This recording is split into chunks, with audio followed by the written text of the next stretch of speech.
start with the very last verse in chapter 19 and go from there. And so Moses went down to the people and told them, chapter 20, and God spoke all these words. I'm the Lord your God who brought you out of Egypt, out of the land of slavery. You shall have no other gods before me. You shall not make for yourself an idol in the form of anything in heaven above, or on the earth beneath, or in the waters below. You shall not bow down to them or worship them, for I, the Lord your God, am a jealous God, punishing the children for the sins of the father to the third and fourth generation, those who hate me, but showing love to 1,000 generations for those who love me and keep my commandments. You shall not misuse the name of the Lord your God, for the Lord will not hold anyone guiltless who misuses his name. Remember the Sabbath day by keeping it holy. 6 days you shall labor and do all your work, but on the seventh is the Sabbath of the Lord. On it you shall not do any work, neither you, nor your son, nor your daughter, nor your manservant, nor your maidservant, nor your animals, nor the aliens within your gates. For in 6 days the Lord made the heavens and the earth, the sea, and all that is in them, but he rested on the seventh day. Therefore the Lord blessed the Sabbath day and made it holy. Honor your father and your mother, so that you may live long in the land that the Lord your God is giving you. You shall not murder, you shall not commit adultery, you shall not steal. You shall not give false testimony against your neighbor. You shall not covet your neighbor's house.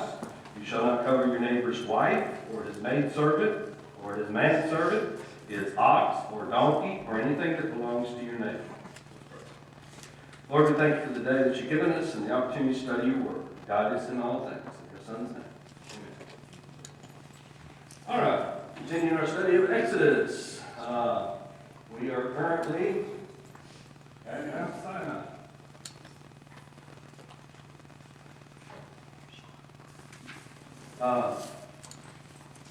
Real briefly, the location that we're dealing with is right in here. Jabal al-Laz in Arabah. As we looked at this or whatever, and we started looking at this particular scenario, that's one we basically been dealing with. This is what it would look like on the eastern shore of the Red Sea, or the Gulf of Aqaba, which Solomon defined as the Red Sea. And this is where meeting is as defined by Paul. All right, so as we look at this, and we start looking at this, a couple things I wanted to show you or whatever. Start with, this would be the supposed journey to Mount Sinai. And we'll take a look at this here in a minute. Let's go back to where we were. All right, so as we do this, we find out that Israel has arrived at Mount Sinai. As they have arrived here, it's taken them 3 months. In this 3 months, God has led them through the desert. He's led them through the Red Sea. He guided them every step of the way. He provided for them with food, manna, quail, water. He defeated their enemies, not just the Egyptians, but he also defeated the Amalekites. And during this time and from there on, just a note I want us to leave as we go on, as we look at the timeline that we've been using or whatever, Pharaoh, Thutmose III, would begin to rebuild his army. History shows that he would rebuild his army, and for the next 30 years, that's what that map is. He would continue to expand his territory, and he would continue to take over this area right here from Gaza to Medigo, which is right in here in northern Israel near Mount Carmel, which is a pass that basically you cut through on your way into Syria. And he would conquer this particular territory and add it to Egypt. Basically all along the western edge between the mountains of Israel, the highlands where most of Israel, Joshua conquered, and from that mountain range over to the Mediterranean Sea. He would conquer that in the next 30 years or so before Israel would even arrive there. So one of the things that I question is this. First of all, he hated and despised who? The Hyksos, the people from this region, of which the Israelites were considered related to and called the Hebrew, which were a sect of this group who had just left Egypt. So for the next 30 years, he goes and he takes his wrath out on this area here. Probably looking for those 2 million people that disappeared, trying to find. As we pointed out, according to Paul, they were down in Arabah, not even in the area he was looking or whatever. So he would take on, and this would be his legacy and his history, and Egypt would record him as one of the greater pharaohs because of the things that he did in the latter part of his life. The first part of his life is not so good. And we mentioned the fact that somewhere mysteriously his oldest son died. Imagine that. And he ended up, his second son would take over after him. All right. So Israel has gone to Sinai. Pharaoh is defeated, and we see some things that he would be doing later in his life. And at Sinai, last week we talked about how God would prepare his people. God would prepare his people. Now, I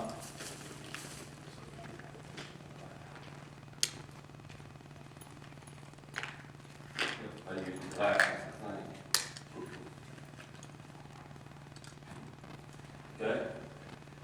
Which is basically in this region right here. This is the desert of Sinai, would be considered the desert of Sinai. That's Mount Sinai would be right here. Assuming, based on the logic that we've used for this particular thing, this is where we're talking about. We'll use as our example throughout the rest of our lessons. Whatever. So here he is. He's here at this place, and God has told him, brought him up there and given him some commands and some directions. And last week we talked about the fact, what did God have him do for 3 days? Actually, for 2 days. Consecrated themselves. What does it mean to consecrate? Cleanse. Or to do whatever is necessary to prepare yourself to be in the presence of something holy. Or to make yourself so that you could be holy.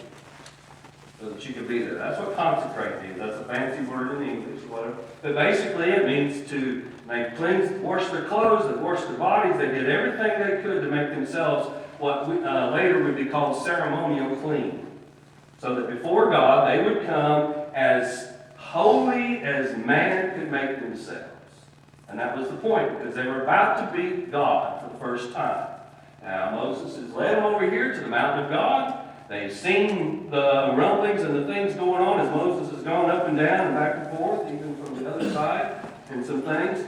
And so they know this is the mountain of God. And now Moses has come down and he says, okay, God has said, make yourself holy. Consecrate yourself. Wash yourself. Purify yourself. Get prepared to meet God. And so that's what they did. Moses taught them about God, his holiness, Yahweh. I want to keep saying God. I want to say Yahweh. Yahweh. Because in the text, the Hebrew text, it's talking about Yahweh. It's not talking about God, which is misconstrued a lot of times, especially in the series that we've just looked at, where Egypt had tons and tons and tons of them. And the contrast is Yahweh versus the gods, And so here we are, he's saying, okay, this is Yahweh, he's holy. See, one thing that's unique about it, Yahweh, is this. When they go to worship the idols and the things in Egypt, what did they do? They just went in. They went to the presence. They did whatever they were supposed to do for that particular ceremony. They were there in the presence of that goat, Hathor, which is the representation of what looked like a cow. And they would go before those gods and they would just worship them. And so that's what they did. And Yahweh is saying, tell them, I'm not one of them. I'm holy. I'm different. I'm set apart. You cannot even be in my presence unless you make yourself in such a way that you are presentable. So he's making a quick distinction to them the first time they meet him, that Yahweh is different from everything that they have known. Because even in Egypt, they knew of the God of Israel, Yahweh. They didn't know his name, but they knew of him. But he was listed right up there along with that list. Remember that list we went through as they went through the 10 plagues and God defeated them one by one? Well, not really defeated them as much as he made it clear that they were nothing. Point. They had no control. Yahweh had control. And that's what he did, one by one. knock them off. So here he is, he's doing this, and he's trying to make a distinct lesson to them, and he tells them the penalty for coming in to worship me without proper preparation is what? Death. Whoa, wait a minute. I just want to go worship. Sorry. It's not about what you want. And I think Corey hit on that last time. That worship is not about what we want. It's really about what God wants. He's the one who is requiring it. He's the one who's demanding. He's the one who gets to spell it out. If he wants us to stand on one leg and spin in a circle, that's the boss's prerogative. You know what I mean? If you want to put it in human terms. And so that was the point Yahweh was trying to point out was, I'm Yahweh, and it's not about you coming to worship me as much as it is you put the proper respect and everything is required, because I'm not anything like you or anything else that you made up and called it God. And so he was pretty clear for that. The penalty was death. So after 2 days of preparing themselves in order to meet God, then on the third day they meet God. We find that Moses comes down and he comes before the people, and then we find that God descends upon, by the way, this is Mount Sinai. This here is what on Google I showed was a large flat plain at the foot of this mountain that could house a couple million people. Okay?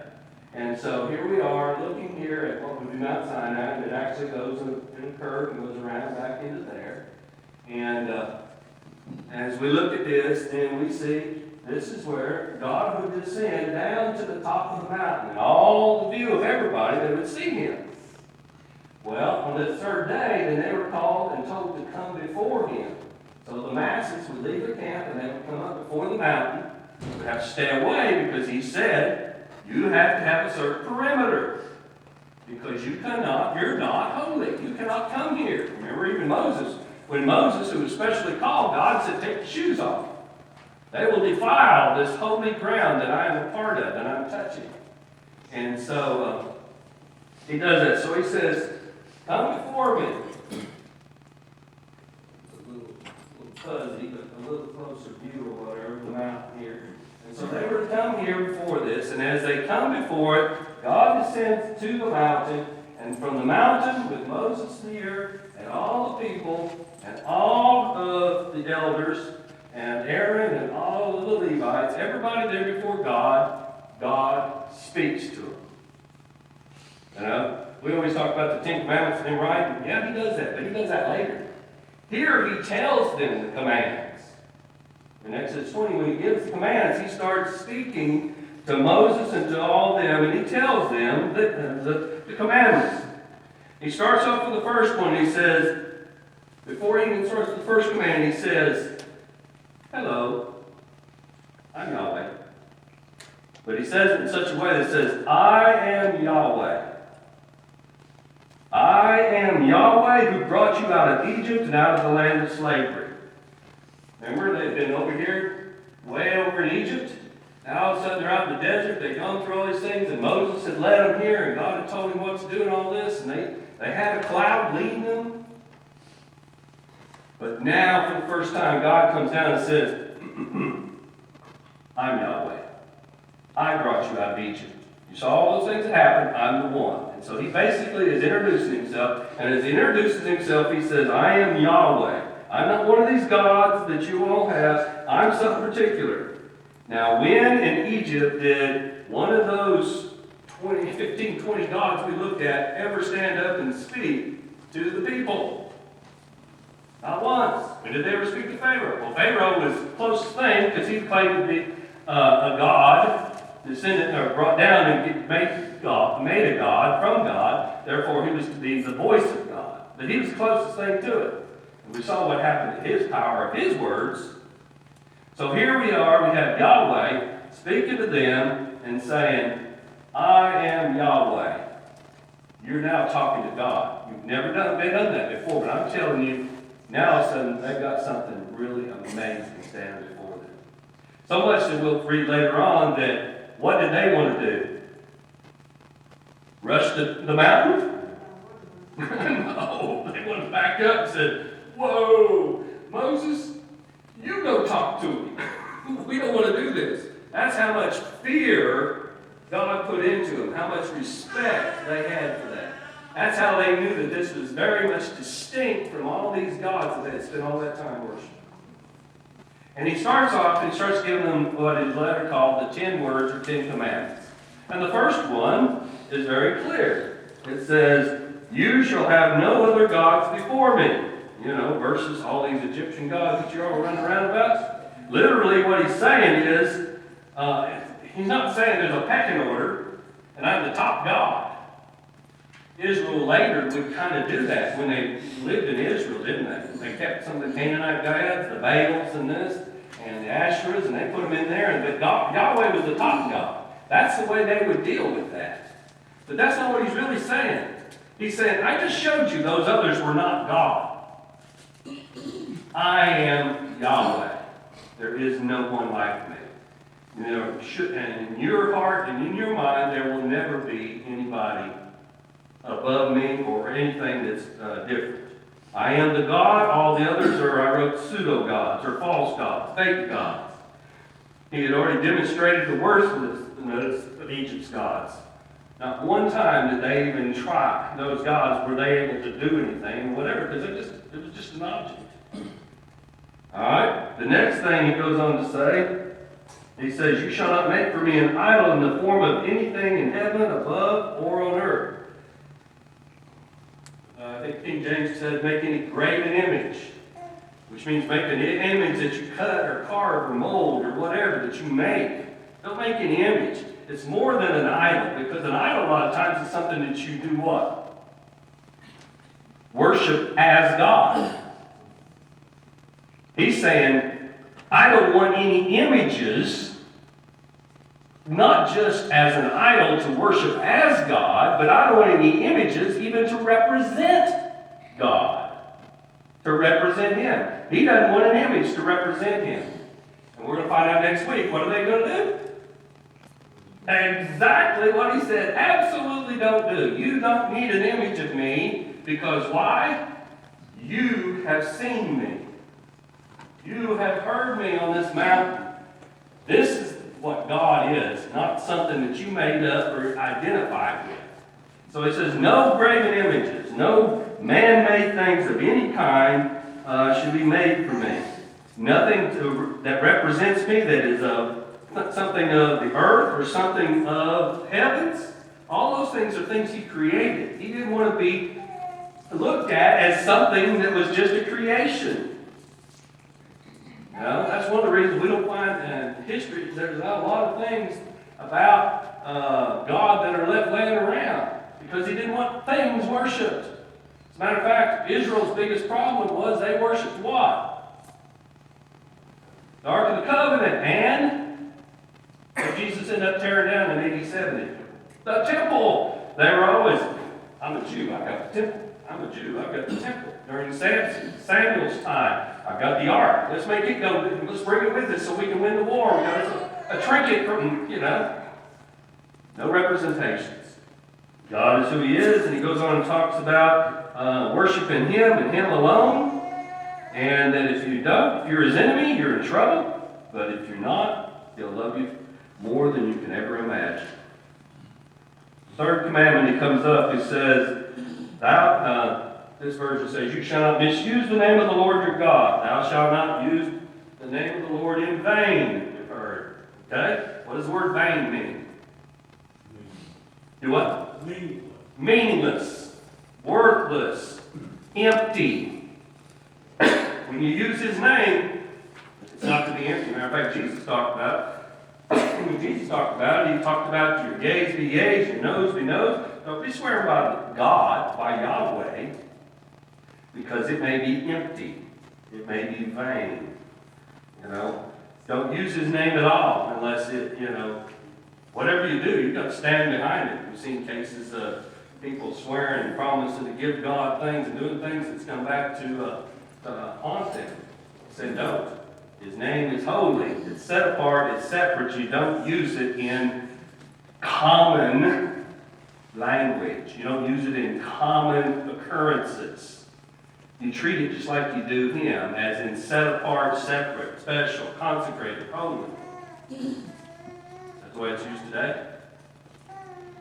Absolutely not. Absolutely not. Okay? So he does this. Do not misuse his name, because he will not hold you guilt without guilt. In other words, he'll punish you as guilty. Fourth one, remember the Sabbath day. Now, up until now, he really hasn't done anything or said anything about the Sabbath. And there's no real instance of people following after that. We find that he, just within the last month, he had brought manna down, and he had told them, gathered up how many days? 6, but on the Sabbath, which was just means 7, on the 7th day, don't. On that day, you're not going to gain any. What did Israel do? They went out on the 7th day to get some, didn't they? You know? And they didn't do what he said by getting a double portion on the 6th or whatever. So when he was talking about this, a couple things come to mind. He specifically makes reference to the fact that God did everything in 6 days, on the 7th day he rested. And he goes to say that everyone should rest. And he starts listing off your children, your servants, your animals. Basically he's saying, give them all a break. You know? Don't be a bad employer and work to death. Same time, take a break. See? And there's more to it than just resting. It was a Sabbath unto the Lord, which means, what are you supposed to be thinking about? Him. Yahweh. This is the opportunity to think about Yahweh and what he's done for you. How he brought you out of slavery. Now do your things for 6 days. On the 7th day, think about what God has done for you. The other thing to remember is this. He told them to pick up manna 6 days, on the 7th day not to do it. Why did they go pick it up on the 7th day? Didn't listen? Well, yeah, ultimately that's true. But it was more than that. They did it because they thought, if I'm going to have bread, I better go out and get some. What was he trying to teach them? To rely on him. Absolutely. Number one thing God has always wanted in Genesis chapter 2 was trust him when he says do that or don't do that, and let him provide. And the point was, you don't have to go out and work yourself to death 7 days a week to do whatever in order to get everything that you need to live. God will provide it. All you have to do is just go to work. He wanted to work. So the 7th day, just trust him, he'll take care of it. You don't have to work 7 days a week to accomplish that. And so that was another lesson that he built into there. So he gives these first 4 things. All of them deal with, very specifically, Yahweh.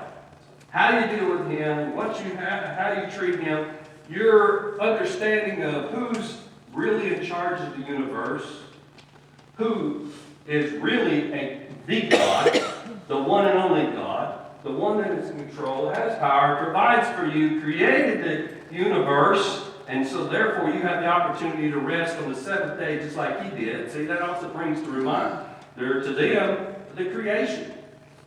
That's what he says in there too. All these things, this is Yahweh. This is how you are to treat and the Yahweh who is holy, set special, set apart. The God. Then he goes on, he gives 6 more. And I can rattle through them, but we've read it. So I want us to think of it this way. The first one of the next 6 is what? Honor father and mother. Where did you start? Father and mother. I mean, God put you there, but yeah. Your mother and father. I think John's famous for saying, I brought him into this world, I take him out, you know? Okay, kind of goes in hand with this. He's basically saying, honor your father and mother that the days of your life may be well. Remember where you came from, remember that, trust them, and they're the ones, if you do that, then you will have a decent life. Because you learn, he's going to teach them later on in Deuteronomy, different places, to follow what your teachings of God that are passed down by your father and your mother. and those things. So he said, honor your father and mother, that your life may be good, that it may last long, that it may be well with you, and all those things. So he starts off by saying, okay, talked about Yahweh. Now I want to spend the last 6 talking about my people. First thing is, live, respect your parents and live the way that they're bringing you up. Because that's who God is going to be teaching, to teach us and pass it down to the generations. All right? Then he goes from there and he says, tells them that, I don't know where I'm at. Okay, first and foremost, honor your father and mother because your whole life will depend upon it. You want a good life? Honor your father and mother. You want a bad life? Dishonor them. Then he goes on and says, how do you treat the rest of my people? It's like this. You shall not take another life. You shall not take another's wife. You shall not take another's possessions. And you shouldn't take another person's integrity by lying about them and doing things. Basically, he gives 4 commands that basically sum up how you're to treat his people. And that is, you don't take what they have. You don't mess with it.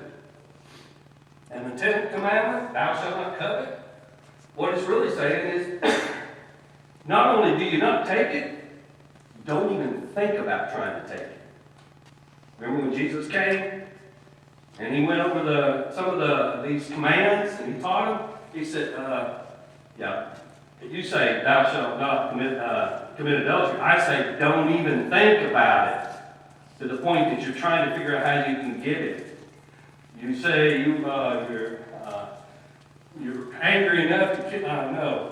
Thou shalt not kill. I say don't even get angry enough that you're trying to figure out some way to destroy them. So he sums it up with the very last one. I think the writer says it's the one that really deals with attitude.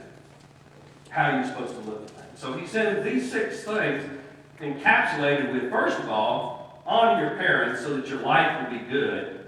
And finished with, keep your attitude right towards your brother and sister out there. And if you'll do that, then all these things in the middle here are actions that you don't do these things to them. Jesus said, what is the greatest command? Love the Lord God with all your heart. You know what God was asking for in the first 4? What's the second greatest? Love your neighbors yourself. That's the next 6. Jesus summed it up in 2. And that's basically what you have, is how do you treat God and how do you treat your brother or neighbor. Okay? So after he goes through these,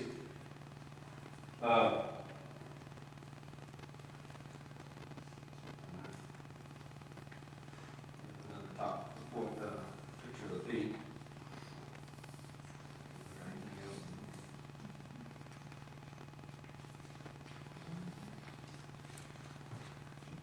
So after he does this, then we're going to run into several chapters. Chapter 21, 22, and most of 23. God continues to not just define those 10 commandments, but he's going to go on and define what those 10 commandments mean. So in those next verses, you're going to be able to read, and we're going to skip by them. The writer does, and we don't have time to deal with it. But it's going to talk about what it means to honor the Sabbath. What it means to not steal, or how to treat your slaves, or how to treat people.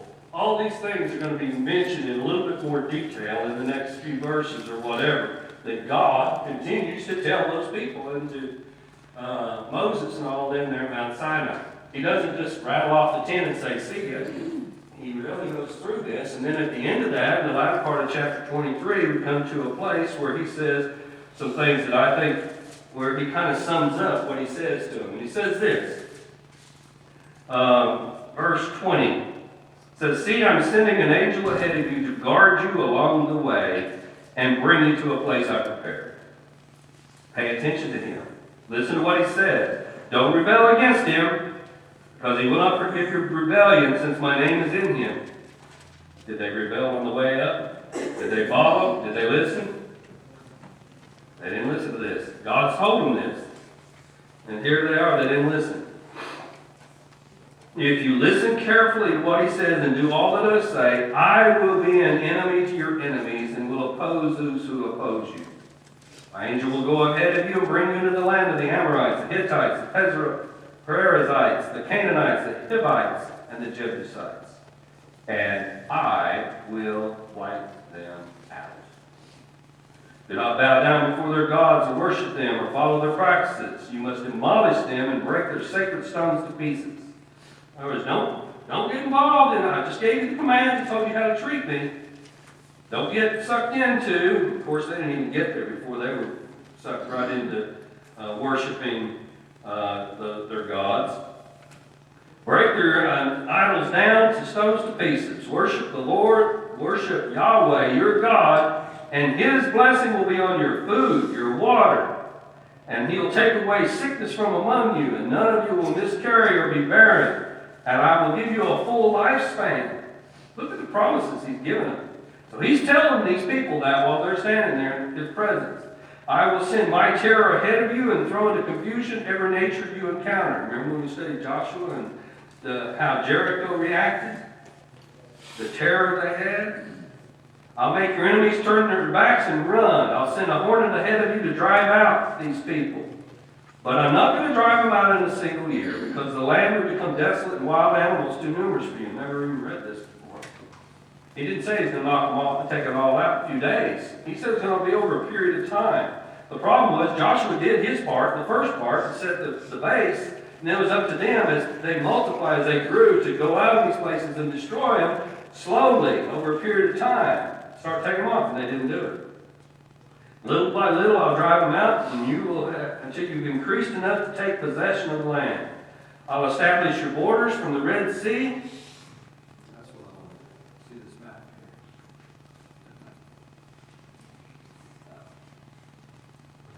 From the Red Sea to the Sea of the Philistines, or the Mediterranean Sea, and from the desert to the river. The desert would be the Negev, which is the area right here south of Israel, to the river. What is the river? Euphrates. So basically it says right here from the Red Sea to the Sea of the Philistines, they call it the Philistines, which is in Gaza, that area right here. From this area, you will go from this across this area, and then from here to this desert, all the way up to the Euphrates. That is territory that Israel ruled back and forth over periods of time. That's where they would have. He promised them that He would do this. I will hand over to you the people who live in that land and drive them out before you. Do not make a covenant with them or with their gods, and do not let them live in your land, or they will cause you to do what? Sin against me. So, what did we see from Joshua? Did, judge especially. All right. I'm sorry. All right. So he does this and tells them all this, and then chapter 24, he says to Moses, "Come up to the Lord. Y'all come up here, and the rest of you, for you are to worship at a distance. But Moses is alone to approach the Lord alone." Moses is told what to do. And he responds, he writes it down, he comes up the next morning, got up the next morning, and he built an altar.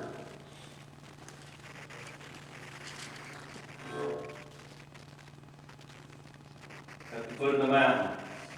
As he builds this altar at the foot of the mountain, he said he takes young bulls, and he brings them up to him, and he offers them as a sacrifice for the people. And he took the book of the covenant and read it to the people, and they responded, "We will do everything the Lord He has said, we will obey. This is the blood of the covenant that the Lord has made with you in accordance with these words." So basically, he brings it down. They made a covenant. God says, "This is what I'm going to do, and what I expect of you." And Israel was given a choice. You know what they chose?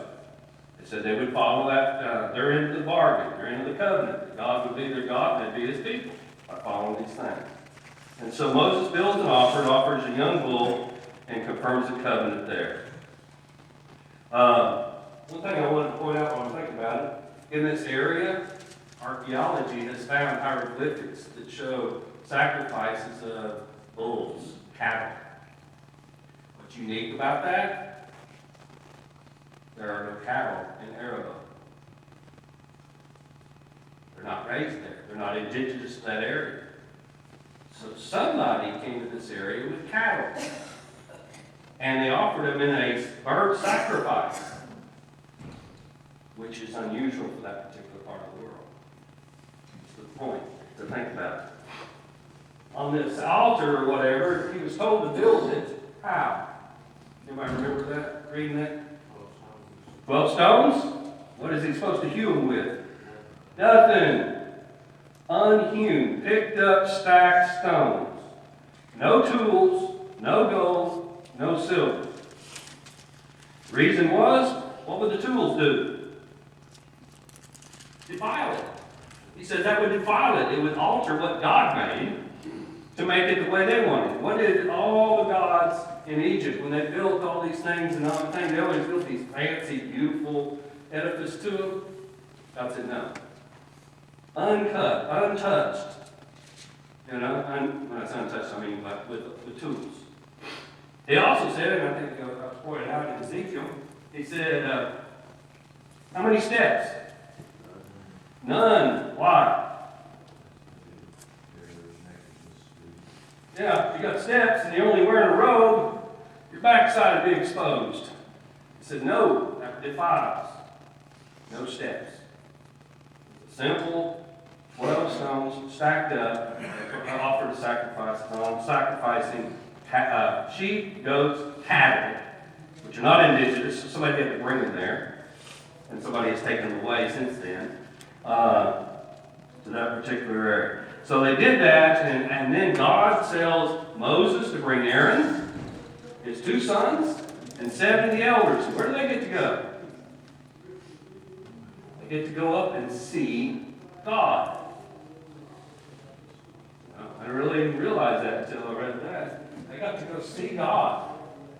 After that, then they come back down, and he's sent up there to write down all this stuff, and he's going to be gone for 40 days and 40 nights.